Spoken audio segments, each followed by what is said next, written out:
Year enter అయింది. ఆ crypto కరెన్సీలో ఏ విధంగా మనీ వస్తుంది, సో మన కంపెనీ 3% కానీ 4% కానీ ఏ విధంగా ఇస్తుంది, ఏ విధంగా మనీ జనరేషన్ చేస్తున్నది మనకు క్రిప్టో గురించి శరణ్ గౌడ్ గారు వైస్ ప్రెసిడెంట్ మన దాంట్లో తను క్లుప్తంగా చెప్తారు. రండి sir. Crypto trainer stand achieve అయ్యిండు. నెక్స్ట్ టాటా దగ్గరలో ఉండు and crypto trainer sir stock market మీకు ఏ డౌట్ ఉన్నా సార్ తోటి మాట్లాడచ్చు. Morning everyone. సో నా పేరు శరణ్ గౌడ్. నేను ఇందులో వైస్ ప్రెసిడెంట్ క్యాడర్ ప్రెసిడెంట్. నేను నా జర్నీ ఇందులో 2020 లాక్డౌన్ టైం మార్చ్ 29 స్టార్ట్ చేసిన. ఈరోజు వైస్ ప్రెసిడెంట్ క్యాడర్లో ఉన్నా.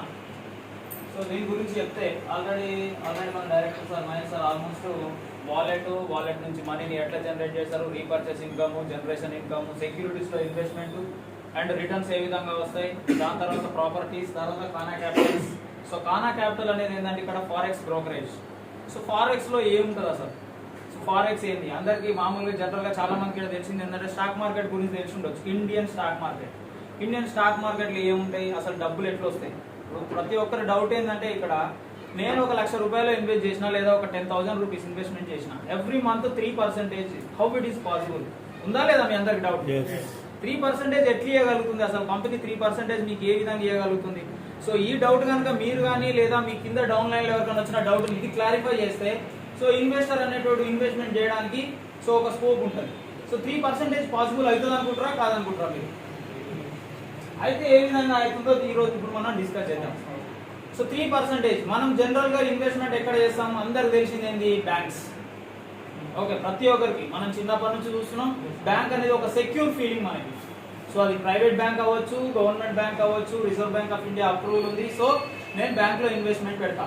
బ్యాంక్ అనేది మన ప్రిన్సిపల్ అమౌంట్ మీద so different rate of returns ఇస్తుంది.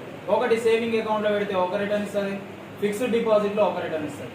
దెన్ ఆ తర్వాత మనకు అందరికి తెలిసింది ఏంటి, ఎల్ఐసి. అందరికి తెలుసు కదా ఎల్ఐసిలో ప్రీమియమ్స్ మనం పే చేస్తూ ఉంటాం. సో ఎల్ఐసి కూడా ఇస్తుంది 6 to 7% per annum ఇస్తుంది. అంటే మీరు కొంత ప్రీమియంని పే చేస్తారు ఒక 10 years or 15 years. ఆ తర్వాత ఒక 10 years హోల్డ్ చేసుకొని 10 lakhs ఇన్వెస్ట్ చేస్తే ఒక 30 lakh వరకు రిటర్న్ ఇస్తుంది. అంటే మీరు 10 lakhని 30 lakh మీకు రిటర్న్ ఎట్లా ఇవ్వగలుగుతుంది అంటే సమ్వేర్ దే ఇన్వెస్టెడ్, వాళ్ళు వేరే దగ్గర ఇన్వెస్ట్మెంట్ చేస్తారు. అసలు ఏం చేస్తుంది బ్యాంక్, ఏం చేస్తుంది ఎల్ఐసి, ఏం చేస్తుంది మన డబ్బులన్నీ వాళ్ళు గ్యాదర్ చేసి ఏం చేస్తారు. సో దెన్ మనం విప్స్ ఏం చేస్తారు, ఈ మూడింటి గురించి మనం డిస్కస్ చేద్దాం. సో అప్పుడు మీకు ఒక క్లారిటీ వస్తుంది. బ్యాంక్స్ అన్ని కూడా మన అమౌంట్ మొత్తం మన డిపాజిట్స్ అన్ని బ్యాంక్ ఏం చేస్తుంది. ఏ బ్యాంక్ అయినా మీరు కావాలంటే ఎవరైనా బ్యాంక్ ఎంప్లాయీస్ ఉంటే మీరు తెలుసుకోండి. బ్యాంక్ అంతా మన డిపాజిట్ చేసిన అమౌంట్ని వివిధ సెక్టార్లలో కొన్ని డిఫరెంట్ సెక్టార్లలో ఇన్వెస్ట్మెంట్ చేస్తుంది. ఒకటి స్టాక్ మార్కెట్లో ఇన్వెస్ట్ చేస్తుంది. ఎక్కడ పెద్ద కంపెనీల స్టాక్స్ని బై చేస్తుంది. వాళ్ళకు ఒక పెద్ద టీం ఉంటుంది, టీం వర్క్ ఉంటుంది, స్టాక్స్ బై చేస్తారు. 2 మ్యూచువల్ ఫండ్స్ ఉంటాయి, మ్యూచువల్ ఫండ్లో ఇన్వెస్ట్ చేస్తారు. 3 గవర్నమెంట్ దగ్గర బాండ్స్ ఉంటాయి, గవర్నమెంట్ దగ్గర బాండ్స్ మీద ఇన్వెస్ట్ చేస్తారు. సో 4 లోన్స్ ఇస్తుంది, 5 క్రెడిట్ కార్డు ఇస్తుంది.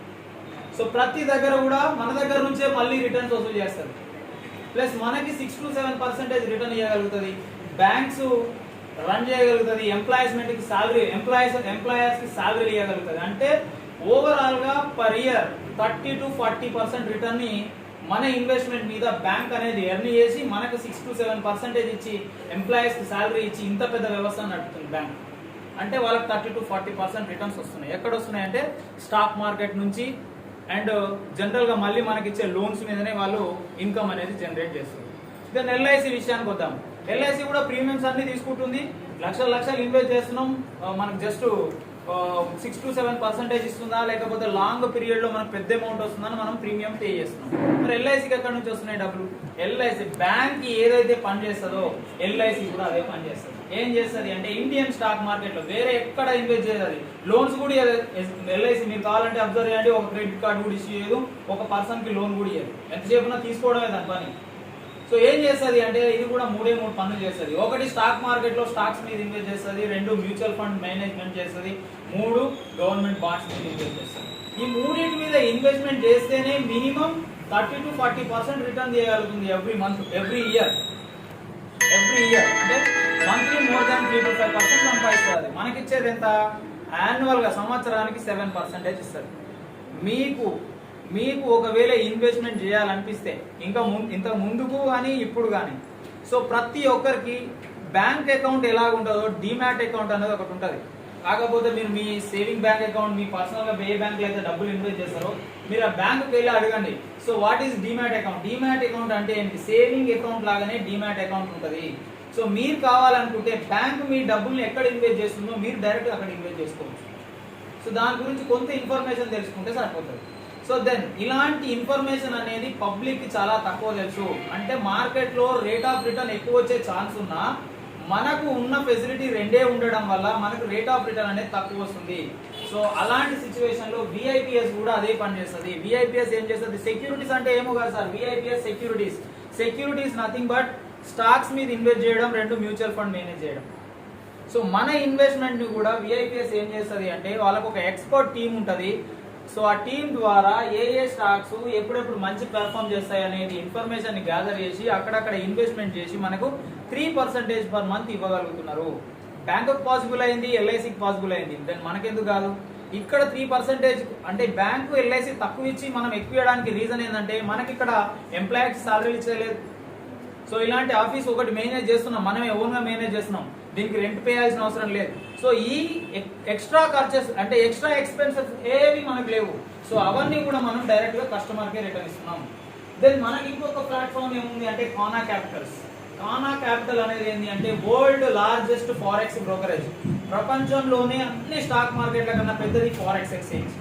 ఫారెక్స్ ఎక్స్చేంజ్ లో ఎవ్రీ మినిట్ సో దాదాపు ఒక రోజులోనే కొన్ని వందల కోట్ల మనీ అనేది సర్క్యులేట్ అవుతూ ఉంటుంది. ఫారెక్స్ బ్రోకరేజ్ అంటే ఓన్లీ కరెన్సీ మీద ట్రేడింగ్ జరుగుతూ ఉంటుంది. అక్కడ యుఎస్ డాలర్ అవ్వచ్చు, జపానీస్ కరెన్సీ అవ్వచ్చు, సింగపూర్ కరెన్సీ అవ్వచ్చు, గోల్డ్ అవ్వచ్చు, సో వీటి మీద క్రూడ్ ఆయిల్ అవ్వచ్చు, వీటి మీద ట్రేడింగ్ జరుగుతూ ఉంటుంది ఎవ్రీ మినిట్. సో కొన్ని వందల కోట్ల టర్న్ ఓవర్ రెగ్యులర్ నడుస్తుంది. ప్రపంచంలో అత్యధికంగా డబ్బులు సంపాదించే ఎక్స్చేంజ్ ఏదైనా ఉందంటే ఫారెక్స్ ఎక్స్చేంజ్. ఆ ఫారెక్స్ ఎక్స్చేంజ్ లో కానా క్యాపిటల్స్ వరల్డ్ లోనే అన్నిటికన్నా పెద్ద బ్రోకరేజ్ ఏంటంటే కానా క్యాపిటల్. దాదాపు 4 కోట్ల యూజర్స్ ఉంటారు వాళ్ళకి.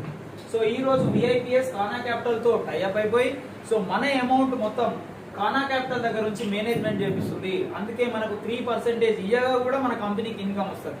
So very easy. అంటే మీకు ఒకసారి స్టాక్ మార్కెట్ గురించి, డిమాట్ అకౌంట్ గురించి కనుక కొంచెం నాలెడ్జ్ కనుక మీరు గెయిన్ చేస్తే, లేదు యూట్యూబ్ లో ఉన్నాయి కావాలంటే యూట్యూబ్ లో కూడా మీరు ఖాళీ టైంలో ఒకసారి సెర్చ్ చేసి చూడండి. So what is demat account, అసలు నిజంగా 3% పాసిబుల్ అవుతుందని మీకు అర్థమవుతుంది. ఇంకొకటి ఇక్కడ money and safe and secure. Me investment safe and secure. ఎందుకు అంటే మీ అమౌంట్ అనేది జస్ట్ విఐపిఎస్ దగ్గరనే ఉండదు.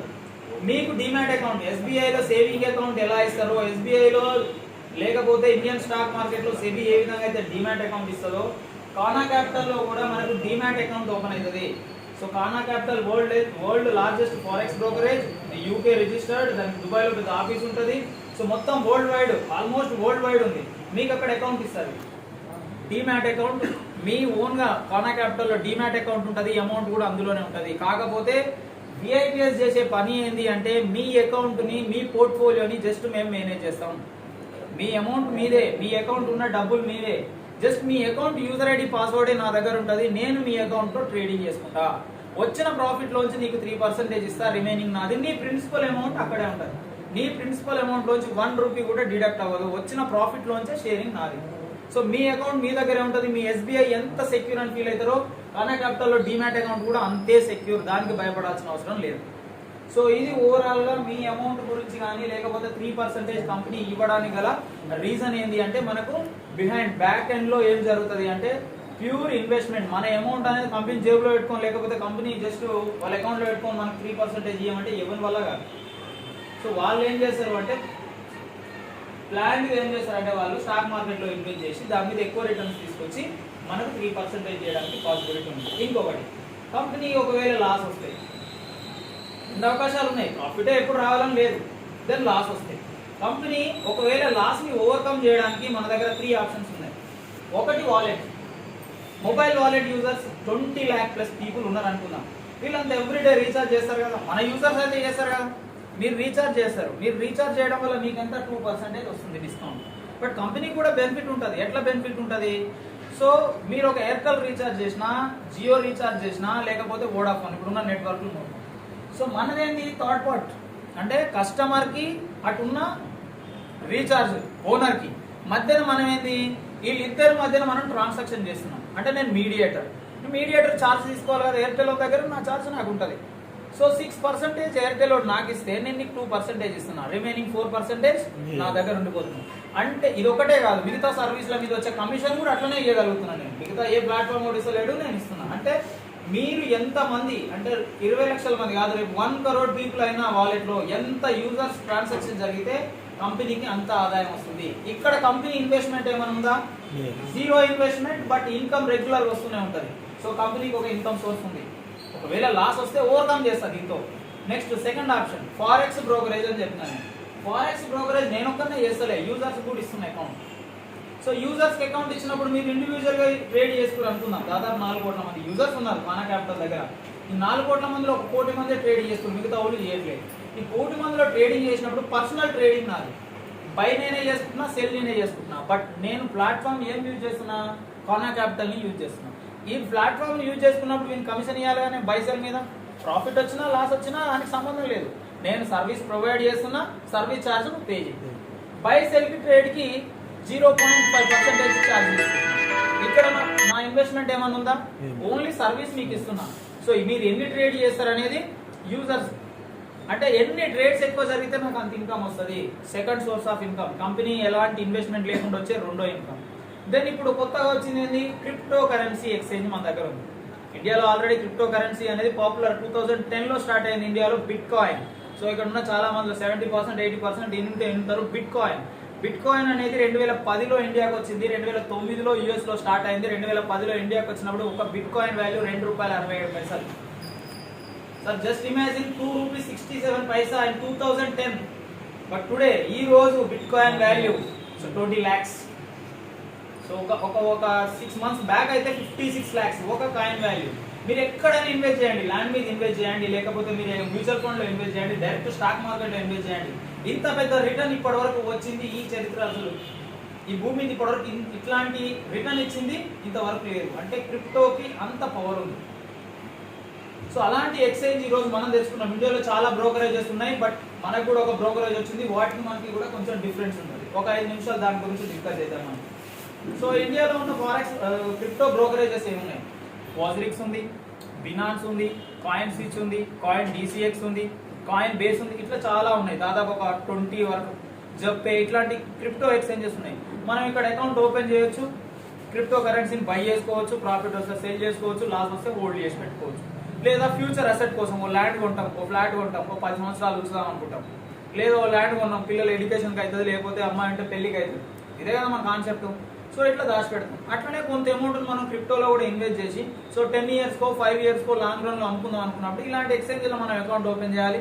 సో మీరు 100 రకాల క్రిప్టో కరెన్సీస్ ఉంటాయి. మీరు అందులో ఏది బెస్ట్ అనేది ఎవరైనా ఎక్స్పోర్ట్ అడిగితే చెప్తారు, మీరు బై చేసి హోల్డ్ చేసుకోవాలి. కండిషన్ ఉంది సార్, ఎవ్రీ మంత్ బై చేయాలని మినిమం లేదు. వన్స్ మీరు వన్ టైం మీరు ఒక్కసారి బై చేస్తే మీరు లైఫ్ టైం హోల్డ్ చేసుకోవచ్చు. మీ ఇష్టం, 10 years 20 years ఎప్పటికైనా ఉంచుకోవచ్చు. సో అట్లా మనకి కూడా క్రిప్టో అనేది ఇప్పుడిప్పుడే వరల్డ్ వైడ్ క్రిప్టో అనేది ఫేమస్ అవుతుంది. దాంతోపాటు ఇండియాలో క్రిప్టో మీద అవేర్నెస్ పెరిగిపోయింది జనాలకి. బికాస్ ప్రపంచంలోనే పాపులేషన్లో 2nd place మనది, అది యూత్ పాపులేషన్లో ఫస్ట్ మనం. సో టెక్నాలజీని అడాప్ట్ చేసుకోవడంలో ఏది వచ్చినా ఇండియాలో కొంచెం ఫాస్ట్గా ఉంటుందని చెప్పి ఆ టెక్నాలజీని మన దగ్గర అడాప్ట్ చేసుకునే టైంలో మన కంపెనీ కూడా ఒక ఎక్స్చేంజ్ తీసుకొచ్చింది. అదే VIPS ఫిన్స్టాక్. 2022లో మన ఎక్స్చేంజ్ అనేది లాంచ్ అయింది జనవరిలో. దానికి ముందే మనం ఒక ఓన్ కరెన్సీని కూడా క్రియేట్ చేసుకున్నాం, VIPS టోకెన్. సో మన ఓన్ కరెన్సీ కూడా ఉంది, అది ₹2.5కి లాంచ్ చేసినాం జనవరి 2022లో. ఈ రోజు అది ₹9 వరకు ట్రేడ్ అవుతుంది. సో 9 అవ్వచ్చు, 900 కూడా అవ్వచ్చు ఇన్ ఫ్యూచర్. ఓకే, అది వేరే విషయం. సో ఇట్లా క్రిప్టో ఎక్స్చేంజ్ లో మనం కూడా క్రిప్టో కరెన్సీని బై చేయొచ్చు. వేరే ప్లాట్ఫామ్ యూజ్ చేయాల్సిన అవసరం లేదు. యాజ్ అ VIP కస్టమర్ గా, VIP యూజర్ గా, సో మనం VIPS ఫిన్స్టాక్ ని ఓపెన్ చేసి అందులోనే మనం క్రిప్టోని బై చేసుకోవచ్చు. ఇంకా ఇక్కడ ఒక విషయం ఏంటంటే మీరు ఫ్రీగా కూడా VIPS అంటే VIPS ఫిన్స్టాక్ ని ఫ్రీగానే డౌన్లోడ్ చేసుకోవాలి. ప్లే స్టోర్కి వెళ్ళండి, VIPS ఫిన్స్టాక్ డౌన్లోడ్ చేయండి. జస్ట్ KYC కంప్లీట్ చేయండి, అంటే అకౌంట్ ఓపెనింగ్ KYC కంప్లీట్ చేయండి. ₹100 వర్త్ VIPS టోకెన్స్ ఇస్తారు మీకు. ఫర్ ఎగ్జాంపుల్ ఈ రోజు ₹10 ఉందనుకోండి, 10 టోకెన్స్ వస్తాయి.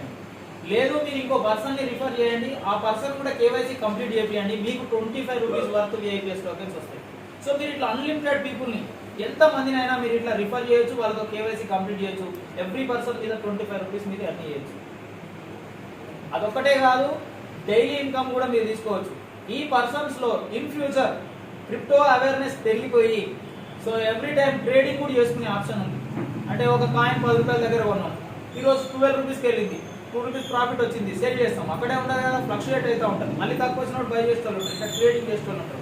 ఇట్లా 5 లెవెల్స్ వరకు ట్రేడింగ్ కమిషన్ కూడా మన కంపెనీ షేరింగ్ లో ఇస్తారు.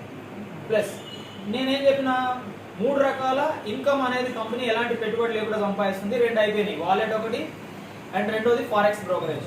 మూడోది ఏంటి అంటే విఐపిఎస్ ఫిన్ స్టాక్. ఫిన్ స్టాక్ లో మీకు అకౌంట్ ఇచ్చినాం, ఫిన్ స్టాక్ లో మీరు ట్రేడింగ్ చేసుకోండి. ఫర్ ఎగ్జాంపుల్ బిట్ కాయిన్ ఉంది, మీ దగ్గర ఒక 10,000 20,000 రూపీస్ ఉన్నాయి, ఫిన్ స్టాక్ మీద ఇన్వెస్ట్ చేద్దాం అనుకో. మీరు ఫిన్ స్టాక్ మీద ఇన్వెస్ట్ చేయాలి, యూజ్ చేసేది ఏముంది ఇక్కడ, మీరు విఐపిఎస్ ఫిన్ స్టాక్. ఇక్కడ విఐపిఎస్ ఫిన్ స్టాక్ ఎవరు, జస్ట్ బ్రోకర్. అంటే మీకు సర్వీస్ ప్రొవైడ్ చేస్తుండు, మీ అమౌంట్ని మీ బిట్ కాయిన్లని సెక్యూర్గా దాచిపెడుతుండు. అంటే నేను ఛార్జ్ చేయాలి కదా, మీరు బై చేసినప్పుడు 0.1% ఛార్జ్ చేస్తాం, మీరు సెల్ చేసినప్పుడు 0.1% ఛార్జ్ చేస్తాం.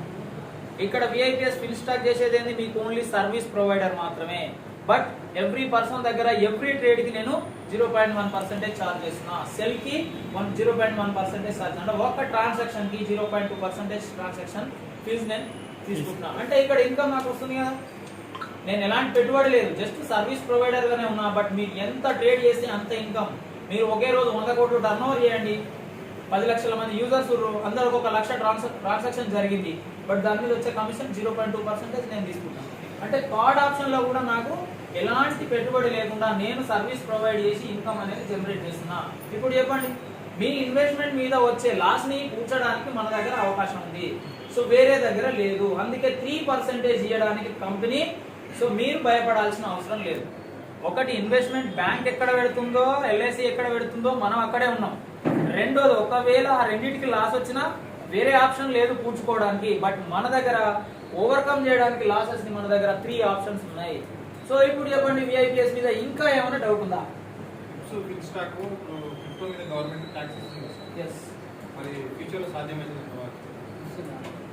ఫ్యూచర్ ఫిన్ స్టాక్ మీద, ఫిన్ స్టాక్ అని కాదు, క్రిప్టో మీద కొన్న అమ్మిన 1% టీడీఎస్ చేస్తుంది గవర్నమెంట్. తర్వాత వచ్చిన ఆదాయం మీద ఆల్మోస్ట్ 35-38% ఓకే ట్యాక్సెస్. ఇంకొకటి, కంపెనీకి వచ్చిన ఆదాయం మీద కాదు, ఒక యూజర్ గా నేను బై చేసిన ఈ రోజు ఒక 10 అదే సార్, ఇప్పుడు నేను యూజ్ చేయడం బంద్ చేస్తాను అంత ట్యాక్స్ పడుతున్నప్పుడు. ఓకే భవిష్యత్తు నడిచే అవకాశం లేదు. ఓకే, నేను దాని కూడా చెప్పాను.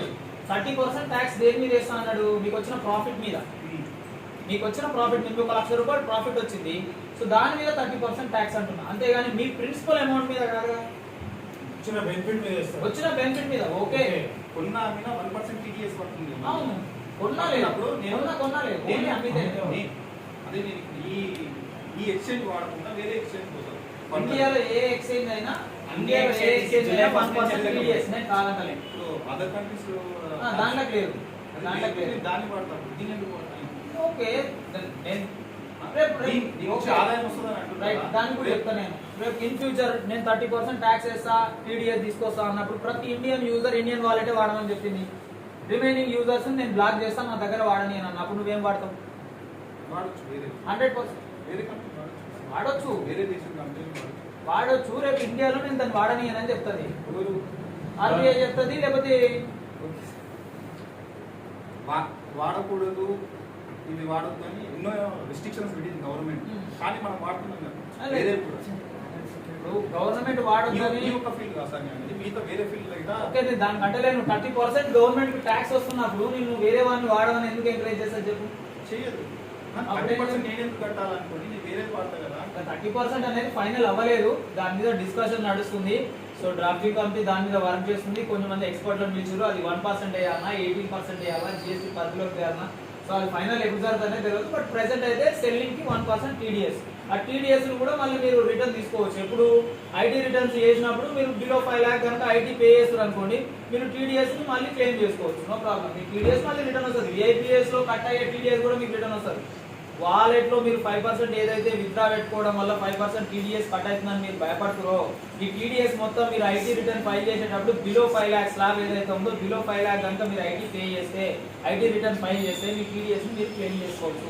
ఈ టీడీఎస్ అయితే ప్రాబ్లం లేదు, బట్ టాక్సేషన్ అనేది మాత్రం ఇంకా ఫైనల్ కాలే. సో అయినప్పుడు డిస్కస్ చేద్దాం. ఇంకొకటి, మనకు అందరూ కూడా అవసరం లేదు. విఐపి కస్టమర్లు వాడినా ఆల్రెడీ వాలెట్ కి దాదాపు 20-25 lakh యూజర్స్ ఉన్నారు. బట్ ఈ 25 lakh యూజర్స్ 1 crore వెళ్ళడానికి చాలా ఈజీ. ఒకటి నుంచి 100 కోవడానికి ఎంత కష్టమో 25 lakh ఒక్కొక్కటి చేసినా రేపు ప్రోగ్రామ్ 50 lakh అవుతుంది. బట్ అది వేరే విషయం. వీళ్ళు వాడిన ఇంకొకటి మీరు అన్నారు కదా, ఇప్పుడు వేరే ఎక్స్చేంజ్ వాడడం వల్ల నాకేంటి బెనిఫిట్? వేరే ఎక్స్చేంజ్ లో మీరు ఒక ఫ్రెండ్ రిఫర్ చేసారు, ఆయన విచ్చలవిడిగా ట్రేడింగ్ చేస్తాను, మీకేమైనా 1 రూపీ వస్తుందా? ఆయనకు వచ్చే ఆదాయాన్ని ఎక్కడ ఏ వాలెట్ వస్తుంది? ఒక వాలెట్ లో వస్తుంది, ఒక వాలెట్ లో వస్తుంది, ఫినాన్స్ లో వస్తుందా? బట్ మన దగ్గర ఏంటి అంటే మనదేంటంటే 5 లెవెల్స్, నీకేం డైరెక్ట్ రిఫర్ ఉండాలి అక్కడ. ఇక్కడ ఏంటి అంటే మీ 5 లెవెల్స్ వరకు, మీ 5th లెవెల్లో ఒక 15,000 పీపుల్ ఉన్నా ఒక ట్రేడ్ చేసినా మీకు వచ్చే కమిషన్ లో 0.1%, 0.01% వస్తుంది. సో కొంచెం ఎక్స్టెండెడ్ దానికన్నా. బట్ చూద్దాం ఫ్యూచర్ లో ఒకవేళ టాక్సేషన్ ఏం వేస్తాడు ఏంది అనేది ఇంకా దాని మీద కంక్లూజన్ లేదు, సో ఫైనలైజ్ లేదు. ఇట్లా మనం ఫిన్ స్టాక్ నుంచి కూడా మనం మన ఫ్యూచర్ కోసం కొంత అమౌంట్ ఇన్వెస్ట్ చేసుకోవచ్చు. ఫ్యూచర్ లో మంచి రిటర్న్ ఇచ్చే అవకాశాలు ఉన్నాయి. విఐపిఎస్ టోకెన్ అనే కాదు, వేరే అదర్ క్రిప్టో కరెన్సీ. సో మీకు ఎవరికైనా ఇంట్రెస్ట్ ఉన్నా లేకపోతే దాని గురించి నాలెడ్జ్ కావాలన్నా మీకు తెలిసిన వాళ్ళ దగ్గర అయినా డిస్కస్ చేసి క్రిప్టో కూడా కొంచెం ఇన్వెస్ట్మెంట్ చేయండి. ఫ్యూచర్లో క్రిప్టో మీదనే మంచి రిటర్న్ వచ్చే ఛాన్స్ ఉంది. సో వరల్డ్ వైడ్ గా కూడా క్రిప్టో అనేది ఇప్పుడే కొంచెం బూమింగ్ ఉంది. ఇండియాలో అయితే ఇప్పుడే కొంచెం బూమింగ్ లో ఉంది క్రిప్టో. ఇంతకుముందు మన దగ్గర ఇంత నాలెడ్జ్ లేదు. So crypto exchange, crypto accounts కూడా లేవు. బట్ ఈ 1 year లోనే క్రిప్టో ఎక్స్చేంజెస్ కూడా పెరిగిపోయినాయి కాబట్టి ఇండియన్ గవర్నమెంట్ ఆలోచన చేసింది. ఇండియన్ స్టాక్ మార్కెట్ లో 1 crore జస్ట్ 1 CR కూడా లేరు యాక్టివ్ యూజర్స్, బట్ క్రిప్టోలో 4 కోట్లు కూడా.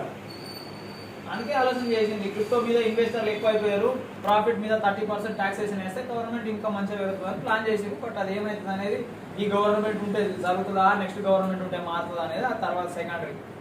సో ఇది ఓవరాల్ కంపెనీ మన ఇన్వెస్ట్మెంట్లను ఏం చేస్తుంది, రెండోది కంపెనీకి వచ్చే 3 రకాల ఇన్వెస్ట్మెంట్ లేని ఆదాయం ఏంటి, లాస్ ని ఎట్లా పూడ్చుకోగలుగుతుంది. సో దీని గురించి ఇంకా మీకు ఏమైనా డౌట్లు ఉన్నా సో మనం దాని గురించి డిస్కస్ చేద్దాం.